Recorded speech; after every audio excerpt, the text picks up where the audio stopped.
Hello peoples of the internet, it's Mo, and I am back with another wrap-up, this time for the last couple of weeks, so basically everything I have read since Booktubeathon finished.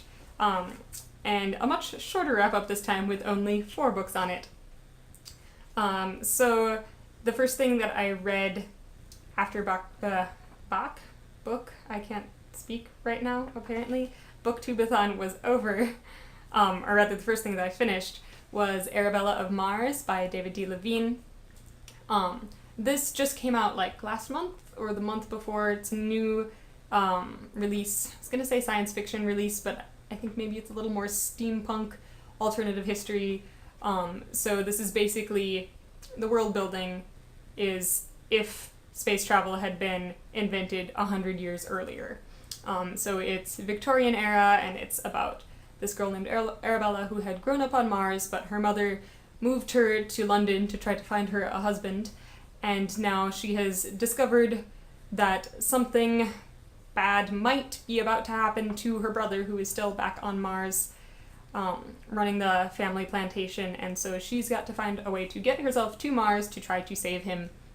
And so she dresses up as a boy and gets on a ship and all of this stuff. It's a lot of fun. I really enjoyed this one, and I read through it pretty quickly. Not a lot else to say about it, really. Just that it was a fun, sort of steampunky read, and I would recommend it. The next couple of things that I actually read on the airplane during my move. The first of which was The Strange Case of Dr. Jekyll and Mr. Hyde by Robert Louis Stevenson. I really enjoy Stevenson, but I somehow had never read this book before, so it's nice and short. I decided I would pick it up, and I did enjoy it. It's always weird reading a book that you already know the story to, because when you've taken in the story before, it was often with a different tone to it, I think.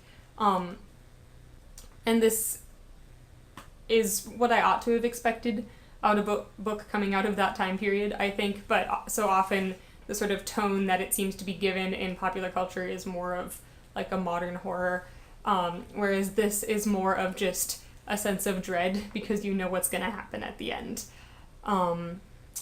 And so does the main character. Well, yeah. The main character, or the eyes of the character that you're seeing through, is not of Dr. Jekyll or Mr. Hyde in this one, but of a friend of Dr. Jekyll's as he's kind of figuring out what's going on.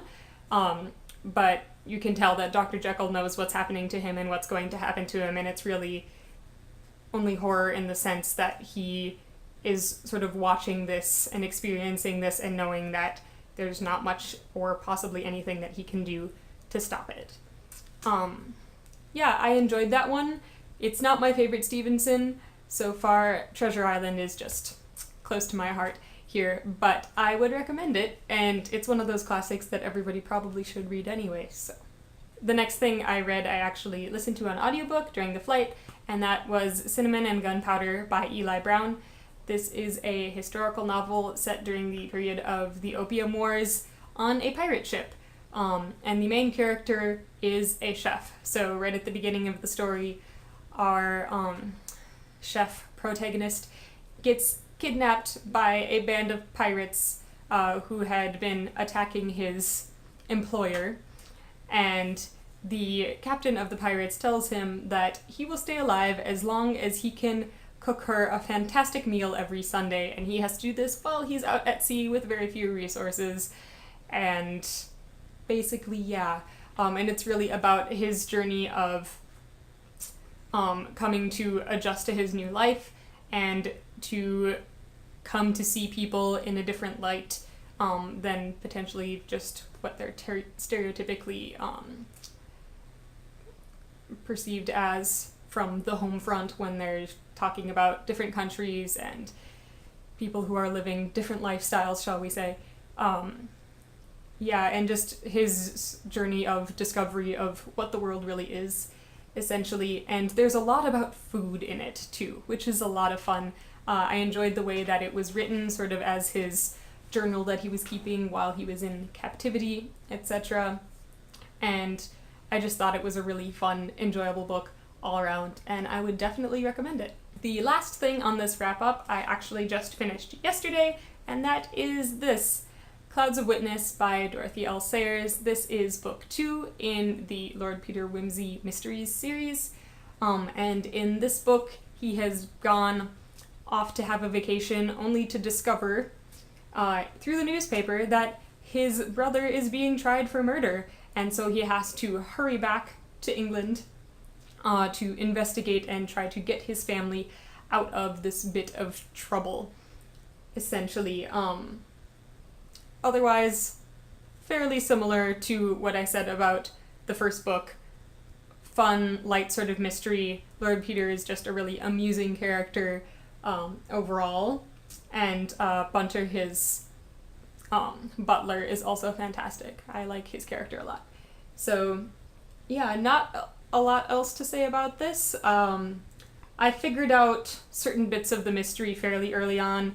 Other bits took me a little bit longer, but once again, I think this was like her second book when she was writing, so going to continue on with these and looking forward to see the growth of the characters as well as of the stories themselves. Alright, and I'm going to finish up this video today with my currently reading. You guys saw me hold this up like 2 weeks ago as part of my vacation reads.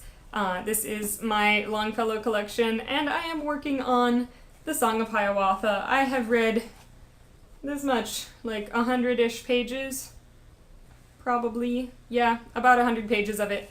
I have like 50 pages left, so I've been reading this kind of off and on, slowly getting through it. The Song of Hiawatha is the retelling of an Indian legend from around, I want to say like Minnesota, Wisconsin area, North Dakota, South Dakota perhaps also, of the US. So it's Ojibwe, Dakota tribes mainly that are involved in here. And it's interesting for me because I live in Minnesota, so it's talking about places and history of things, or at least legendary history of things in the area that I am currently in, which has been just an interesting thing to look at. Hopefully I will be finishing this up this week, and that will cross off another one of my poetry reading goals for the year too, so yeah. The other thing that I'm planning on reading this week is this one, Doomsday book by Connie Willis, because I have yet to read any Connie Willis, and people just love her, and this is the first book in her, I believe it's a duology, the second of which is To Say Nothing of the Dog, which like won a bunch of awards. And it involves time travel and Oxford, and that's basically what I know about it so far. So yeah, let me know if you guys have read any of the books I talked about today, what you thought of them, what you're reading right now, etc., and I will be seeing you guys again soon. Happy reading!